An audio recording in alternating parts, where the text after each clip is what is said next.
between your podcast and your affiliation with Libsyn and all the things you do. How's your life going in general? Well, in March, somebody flipped a switch, and all of a sudden, I was back on the speaking circuit. So I was in Nashville, I was in Vegas speaking. I just found out in May I'm going to London, which will be cool. Looking forward to that. So that always keeps me hopping. Plus, at the end of last year, they gave me a new title. I'm now the head of podcast education at Libsyn.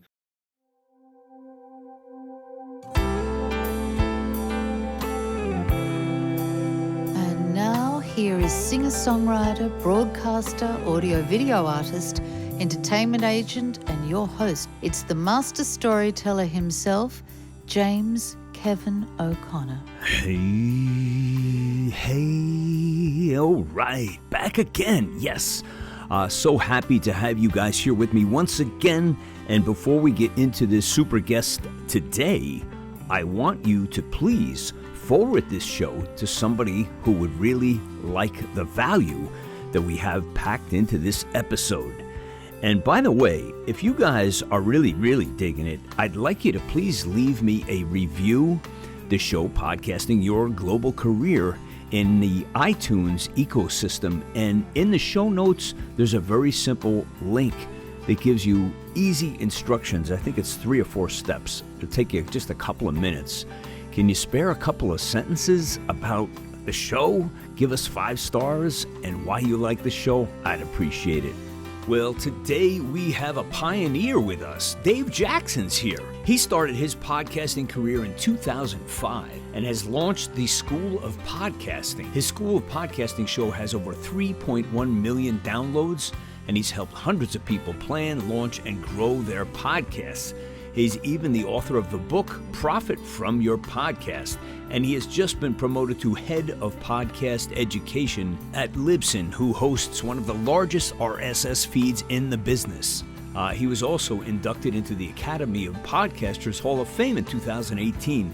You better strap up your seatbelts because we're taking a ride to hang with Dave Jackson today on Podcasting Your Global Career.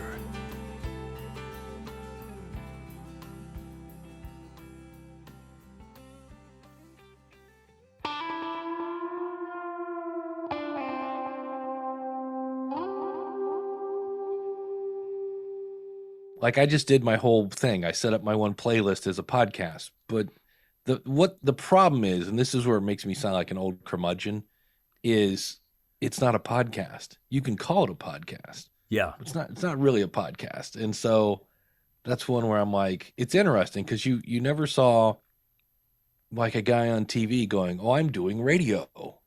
Right. No, they were doing I did a video on my YouTube channel. I'm like, embrace your inner YouTuber and call yourself a YouTuber. I'm like, you're confusing the audience, but yeah, I'm not going to die on that hill, you know? I don't know what it is. It's there must be, and I remember I went to this seminar with Brendan Bouchard about, it was like 5 or 6 years ago, and all he kept pounding the table on video is the future. And I see it playing out. I see what he was talking about. I kind of knew it back then, but this is a real thing. And I don't know, they said they've set up a separate category now for podcasting. Right. Because we were asking that question in the group. We were saying, well, how do we just keep dumping our episodes in there? And the conventional wisdom being that we're going to start to see a little bit of a downtick in conventional podcast numbers shifting over to YouTube, because something about the way they're categorizing it and following it and tracking it is inherently different from the way traditional podcasting is. And I don't know all the details. I'm like, this is all new to me. Yeah, I know YouTube stats are amazing. They're like it's one of those things like, be careful what you wish for, because you'll find out that 80% of your audience tuned out after about 13 seconds, and you're like, wait, what? So that's always interesting. The other thing is, I understand with YouTube, you can make a playlist, and then the other thing that they announced was they were bringing podcasts into YouTube Music, and I'm like, there's a big difference between YouTube and YouTube Music. Yeah. And so that's the other one I'm watching, because I remember when they in 2016 the big announcement was Google was getting into podcasting, and they were going to add, and they did. They added podcasts to YouTube Music, and they only released in the US, which is what they're doing right now with YouTube Music. And it kind of failed. And then the thing that drove me nuts is they came out with Google Podcasts, which is a very simple, easy to use app, works on the web as well as on your phone. All they had to do was go to it's different. With Apple, you have kind of one operating system. And on the Android side, it's one operating system, but there's many different varieties. And they just needed to go to all their different manufacturers and go, we're putting Google Podcasts on the front page of all these. Here it is. Here's the code. Make it happen.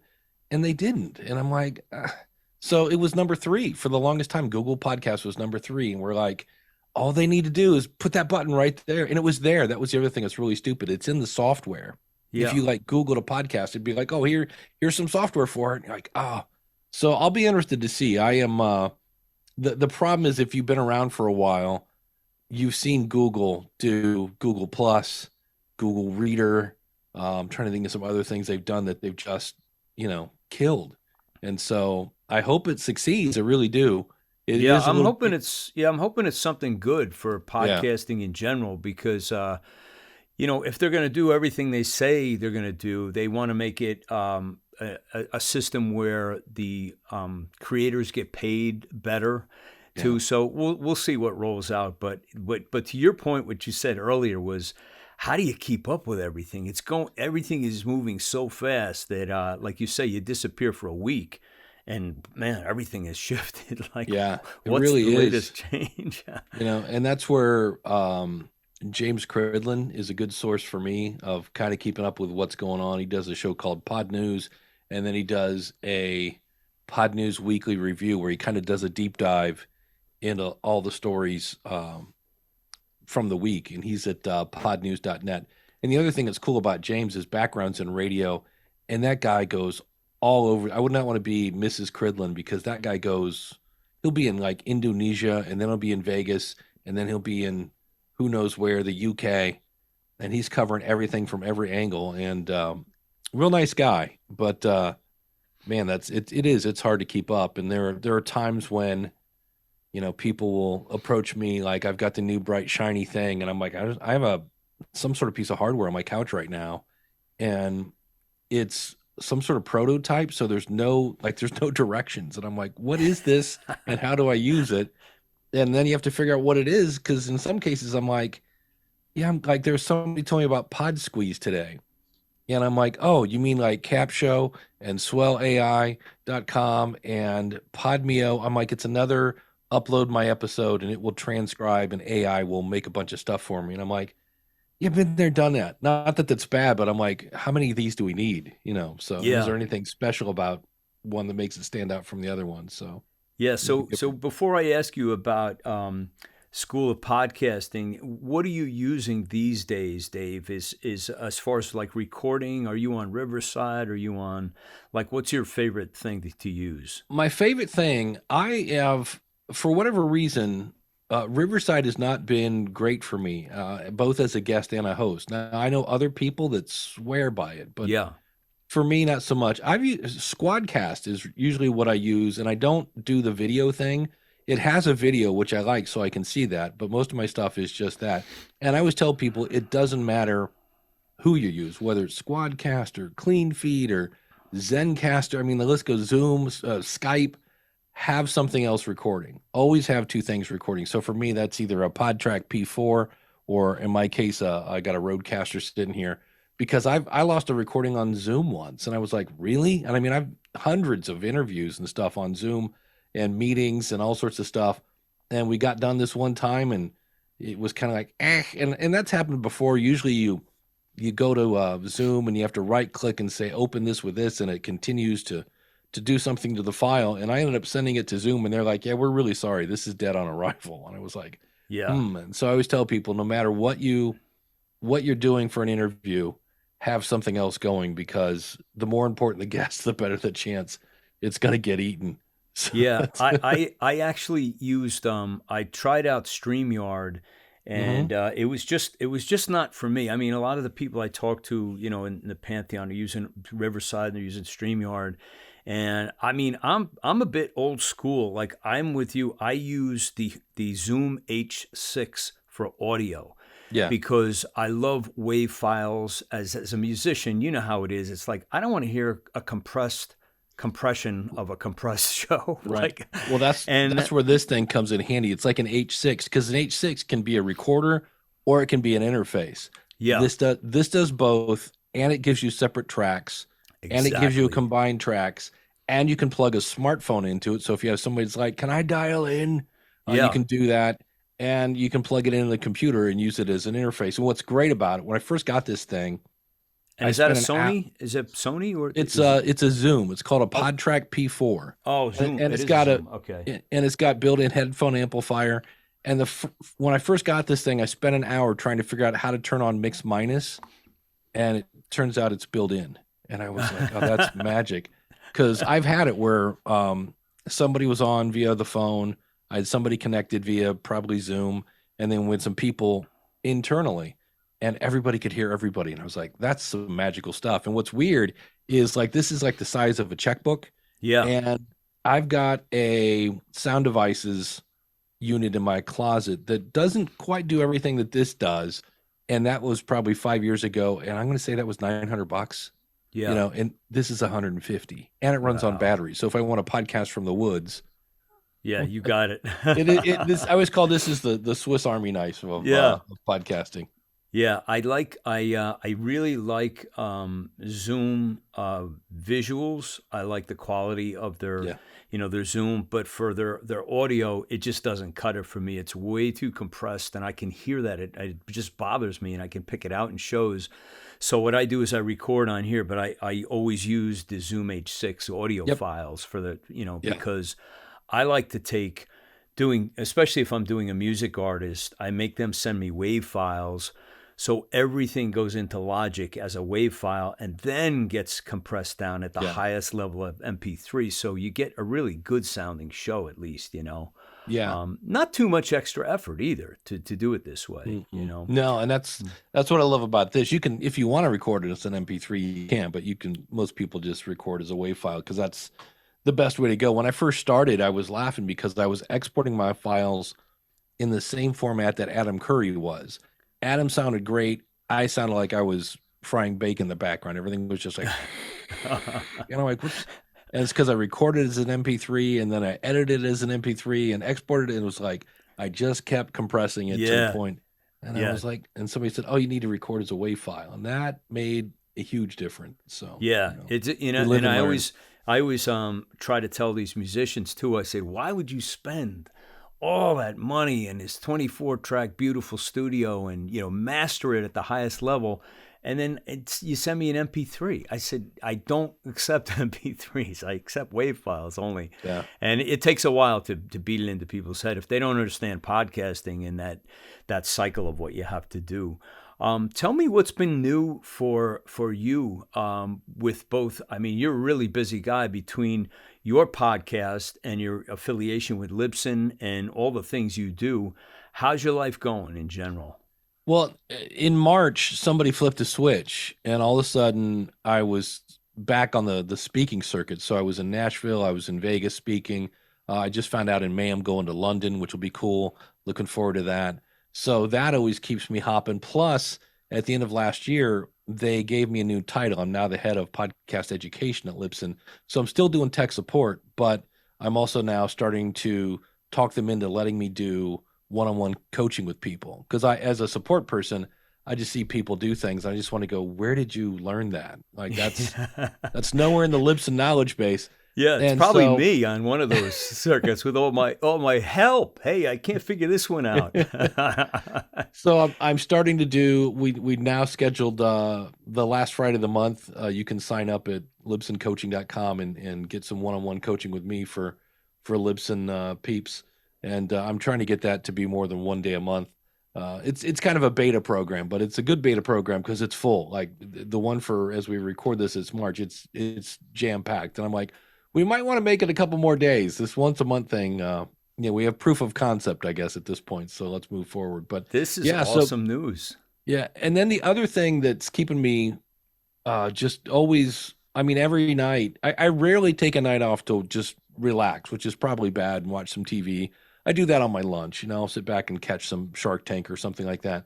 Yeah. But there's always new things coming into the space. So it's about 3 years ahead of its time, but there's this thing called value for value where people can now download apps and stream Bitcoin to you, and they make the price. So for some people, that's, whatever, 80, and a very small piece of Bitcoin is called a Satoshi, in the same way that a penny is a small part of a dollar. And so some people are, they'll give you whatever, 30 cents an hour, and other people give you, $10 an hour. And then they have this new feature called a boost. And it's just, people get kind of weird if you say it's a tip. But I always laugh anytime I'm ever at a theater, and at the end of it, people will start clapping. And I always want to go, you guys do know the actors aren't here, right? The producer's not here. But nonetheless, people are like, they still want to, I just want to give more. And that's kind of what this is. You can say, wow, that was a great story, or that was a great tip. You go to your app and go here. And then, of course, people are now gamifying it. The musicians are boosting 2112 in honor of Rush. They're boosting 7777 in honor of Striper. Right. 2222 was a row of ducks. So that's new. So keeping up with that. And then, you have a media host like Blueberry that is implementing some of these new features. Because for the longest time, people kept saying, we need to dump RSS. We need to dump it. It doesn't do everything we want to do. And Adam Curry, one of the guys that invented podcasting, said, well, here's a novel idea. Instead of throwing out, the RSS feed, why don't we just make the RSS feed better? And so that's what they're doing. They're adding more features and things of that nature. And so Blueberry's a media host that's implementing a lot of that. Captivate is. Libsyn's implemented a little. So that's another thing that I got to keep up on. And about the time I think I got it handled, a press release comes out, so-and-so is now doing this. So it's kind of a never-ending struggle. And I just learned that, like, for me, obviously I know Libsyn, I know Buzzsprout, Blueberry, Captivate, and in my outlier is Podbean. So when a new media host comes out, I just kind of go, I've got my stable, unless they're doing something really outrageous that nobody else is doing. I kind of know let me guess, you're going to upload a file and they're going to give you stats. Okay. Well, that's nothing new. So I had to kind of at a certain point go, I can't know everything about everything. And when you're doing something different, then I'll do it. Otherwise, it's like I said, there's Capshow and Swell AI and Podmeo. They're all doing the same thing. And I'm like, I really can't take time to learn another one to go, it's like Puffs, right? Puffs is a facial tissue, but everybody looks at it and goes, oh, it's just another Kleenex. Yeah. So there comes a time when this new feature comes out and you're like, oh, you're just another Capshow. And that's where first mover advantage really comes into play with some of this technology. But it's a little crazy, and but it reminds me, my background's in teaching, and for decades I taught a lot of Microsoft Office along with things like time management and customer service and things like that. But if you stop learning, like, you started going backwards real quick. Yeah. And so I've always been kind of the mindset of constant improvement. Just let's keep learning. And, and there are times when that gets a little overwhelming, but that's okay. You mentioned that you're going to speak in London. Fascinating subject. Congratulations on that. I have some friends over there, and one who owns a particularly large B2B intro biz. It's called Tracy Malinsky, who she introduces big businesses to big businesses, and they actually rent out stadiums in Wales and the whole UK area. And I've been talking to them, a lot of people over there, and they're so fascinated with podcasting, and I get a sense that there's going to be a huge move on the European continent for podcasting, because they've been really, I feel, slow on the giddy up here to get involved with it. But it feels like they're all starting to, I'm just getting this sense that everybody wants to get in now, and they've been just watching the US. I've heard this from several Brits, we've been watching you guys and trying to figure it out and getting interested in it. Now there seems to be not a stampede, but certainly more interest in it. Are you getting that feeling as well? Yeah, I know they've tried. Mike Russell, the guy from Music Radio Creative, he's like a total Adobe Audition ninja. He's amazing with that software. And he did a conference once in the UK, and it worked. And then he tried another one.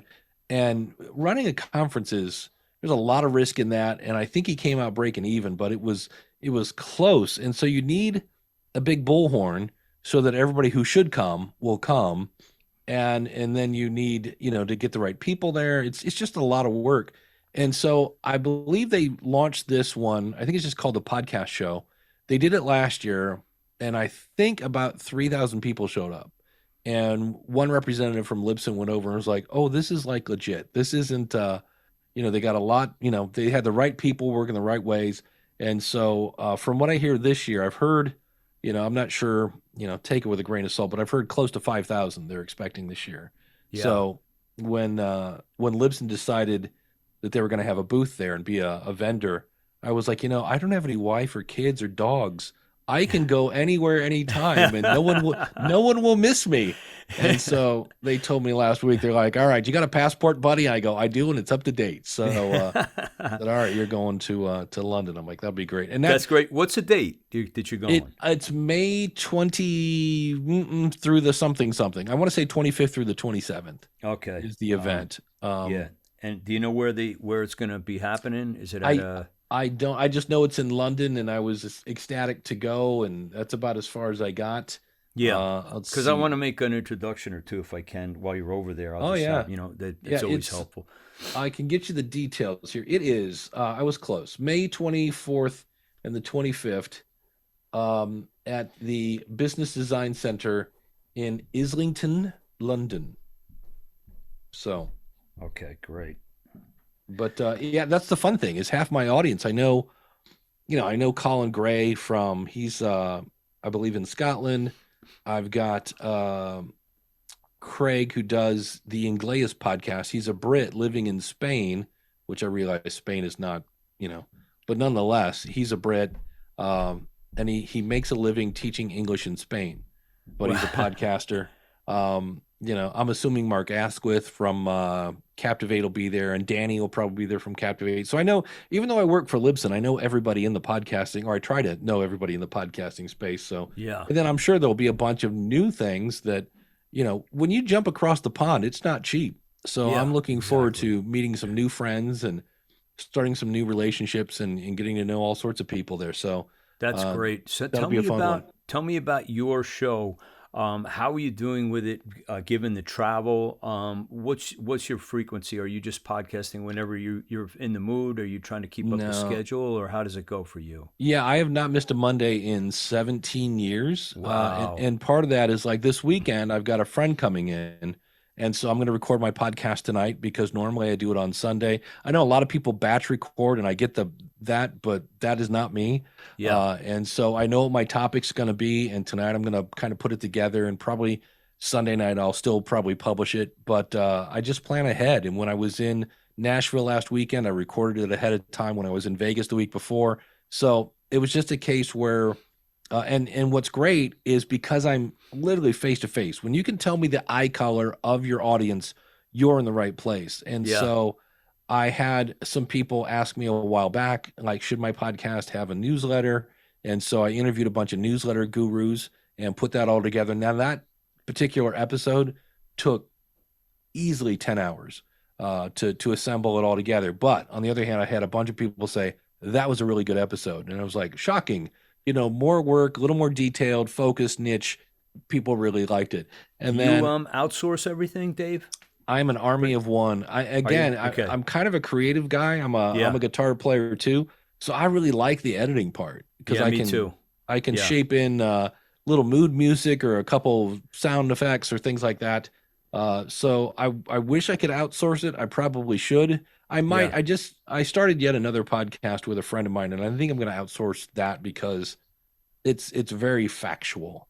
It's just we're talking about tech, And I'm Yeah, like, but the thing is, though, I get from you is that you love what you do. And I'm the same way with the editing. I tried letting it go, and there's sort of a touch to it, especially if you're incorporating music in it and how you want it to come in and how you want it to go out. And like you said, little sound effects. Like I make every effect by myself with a guitar and effects, or those little interludes. Oh yeah. I don't do anything canned.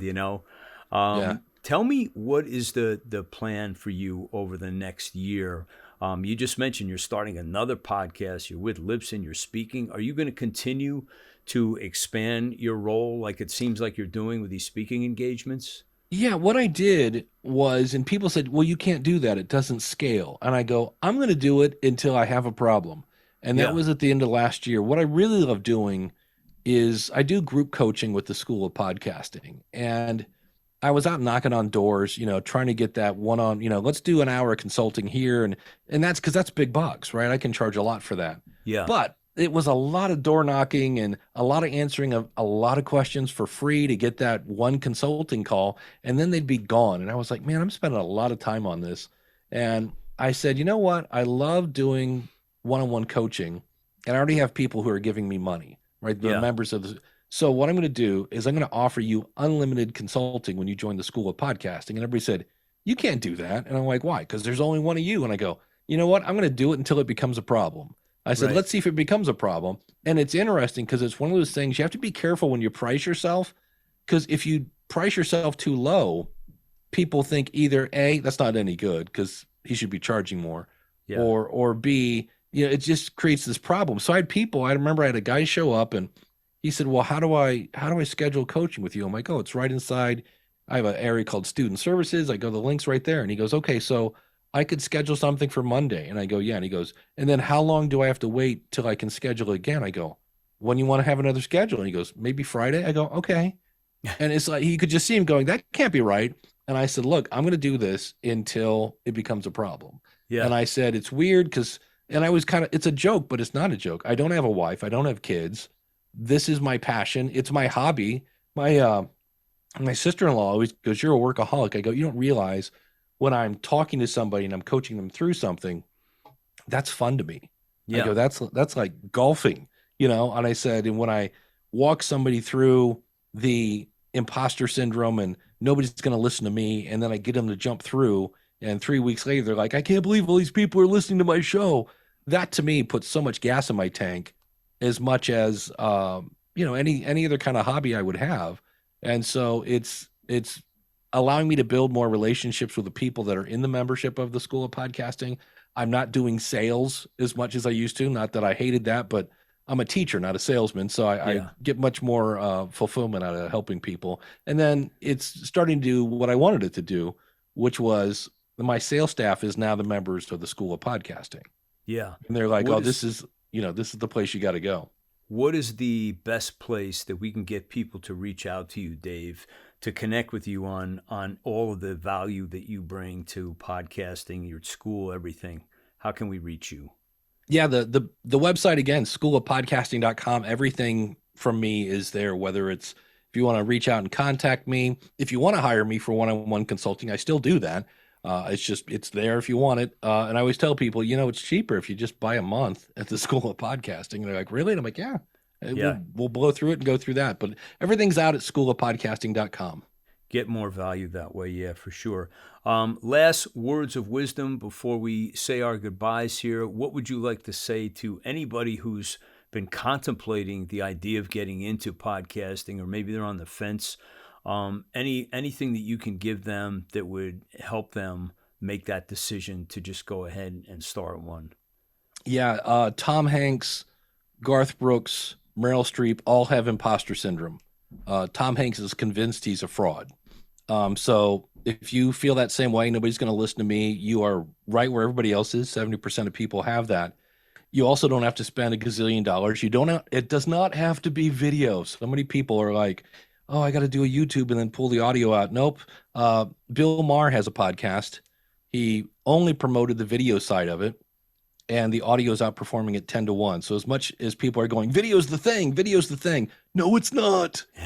Because there's a lot more opportunity to listen than there is to watch. And I always tell people, look, if you start a podcast, you're either going to have one of two things.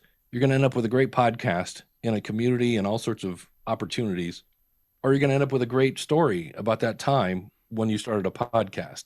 You know, nobody's going to punch you in the face, and you could always sell any gear you bought on eBay. So, you know, get off the horse and or get on the horse and start riding, and you're missing out on just a boatload of fun, and opportunity awaits. Awesome. Dave Jackson, it was a pleasure having you on Podcasting Your Global Career. I really enjoyed catching up with you, and this went so fast. I think we're going to have to do this again at some point, and maybe we'll shift from gear to something else. There's so many things to discuss. Well, you don't have to twist my arm hard to talk podcasting. Hey, if you guys like what's going on here, please leave a great review in the Apple Podcasts. I've left a simple review process in the show notes, and we'd really appreciate it. And also, don't be shy. Forward this to your best friend because you know they need it. Hey, if you need some coaching, hit up the link in the show notes. It's calendly.com/Dharmic.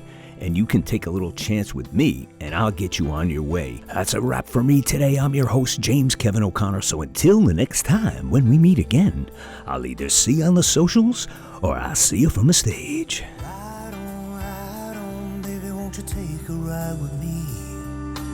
Ride on, we can untangle all the mystery. If wishes were windows, I'd open one and find that freedom is really a simple state of mind. So ride on, baby, won't you take a ride with me? Ride on, we can untangle all the mystery. Ride on, baby, you and I can find the key. Ride on, we can unlock each other's destiny. I taste the breeze of freedom, it's tingling on my tongue. You and I out on the road will stay